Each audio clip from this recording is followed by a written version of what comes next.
On Thursday, March 8, 2018, Trump signed orders which imposed new tariffs on imported aluminum and steel. This angered a lot of people and made a lot of people lash out. He decided to exempt Canada and Mexico for the time being and is considering excluding Australia as well, but I wasn't able to figure out why exactly. During the ceremony at the White House, Trump stated, "The actions we are taking today are not a matter of choice.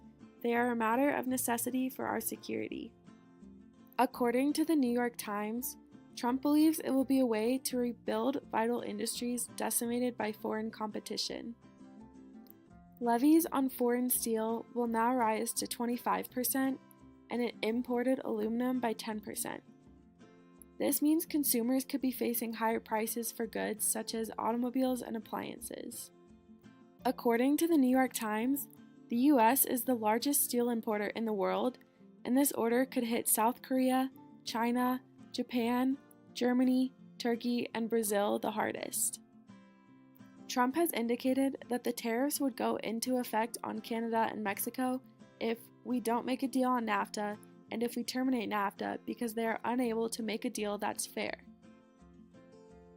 This is related to digital democracy and news media and politics because people are able to speak out on social media platforms, such as Twitter, about how they believe these new tariffs will impact the country and its allies, with many different opinions being expressed. These 3 tweets show a few of those different opinions. One of them mentions supporting the tariffs and talking about how it's going to bring American industries back to life, and a couple of others don't agree with the tariffs and think that it's just detrimental to the US. The media has been widely covering the event, with articles on CNN, the New York Times, the Washington Post, and many, many more. The amount of media coverage that this event gets allows millions of people to know what's going on and reach out to express their feelings and opinions.